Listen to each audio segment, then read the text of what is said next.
My name is Akin Adesina. I'm from Nigeria, but I'm Vice President for Policy and Partnerships at the Alliance for a Green Revolution in Africa, otherwise known as AGRA. Now, you've just said a really key word there, and that's partnerships. And we're here at the Salzburg Global Seminar this week discussing an African green revolution, which AGRA is obviously all about. What in particular is important about this meeting, this particular meeting, and the people that you've managed to bring together with the other organisations? You know very well that the green revolution is a huge agenda. So clearly not one institution can solve that problem. So you need partnerships at all levels. And those partnerships include governments, it includes the regional organizations, it includes farmers, private sector, and civil society. So it's only by working in tandem together that we can collectively decide what kind of green revolution should we be talking about, what are the elements, where do we need to work together and how, and who is responsible for what, and how we will monitor what's working and what's not working. So for us in AGRA, ownership is very critical. And so it was very important for us to have this meeting in Salzburg, where we bring all these diverse stakeholders together to debate and talk about the green revolution.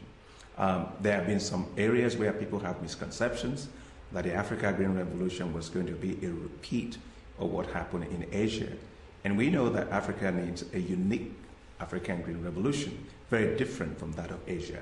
But we need our partners, our stakeholders, to really have those conversations that everybody is actually quite comfortable that they know what the game is about. And then we can work. So I think the meeting here was critical to have diverse views, to hear those voices of farmers and other NGOs, to be able to agree to disagree sometimes about things, but at least we're talking to each other, and that's very important.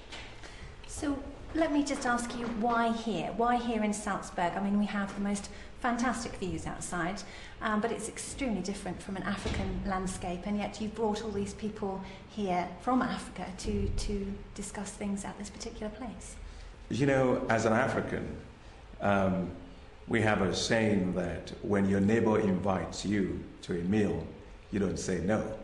And so we have friends here in Salzburg that invited us here for a conversation. And in a typical African spirit, we respect that, we appreciate that, and it is a huge, beautiful facility for us to actually discuss. And I would actually think that also the Salzburg Global Seminar offers an opportunity for you to be critical, to reflect on things outside the box, and don't feel that you have to be defensive about anything. So I think the environment itself provides a very good opportunity for honest dialogue. And we were told there's something here called Chapman rules, which means you can say anything that you want to say and you will not be quoted. I can tell you that makes a lot of difference. So it's a beautiful place to have that conversation. Now, we're just literally coming to the last closing sessions. How do you feel after 2.5 days of lots of conversations, lots of discussions? I feel really good. I feel really good because I haven't had anything saying that we are on the wrong path. I feel that everybody realizes that Africa is in a food crisis. And that food crisis is not one that is just starting today because the world is focusing on food crisis. But it's been a silent hunger that has been there for 30 years. And we know that the only way to solve that problem is to rapidly raise agricultural productivity, and to do it as a long-term objective, not just dealing with the immediate source, food price hikes that we have right now. So for that, we need long-term commitment. And everybody is saying, yes, Africa needs a green revolution. But what they are also saying is that Africa needs a different kind of green revolution, one that takes into consideration the diversity of Africa's agroecological environments, different crops. We have so many different crops. We need to make sure that that green revolution takes into consideration environmental issues, biodiversity, conservation. It's very, very important.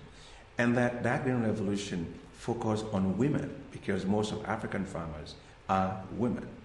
And that green revolution also needs to have local ownership by farmers, by our communities, and that our leaders need to really be the ones in front, just like it happened in Asia. So for me, I really feel that this is a tremendous boost for us. And when I say us, I use the word in an African sense, which is the big us, all of us, in terms of trying to get this green revolution done. We feel so inspired, and we feel that we're ready to go. And by no means the end of the conversation. I don't think it's the end of the conversation. I can't wait for you to see the green revolution in the field. Excellent. Thank you so much. Thank you so much for having me.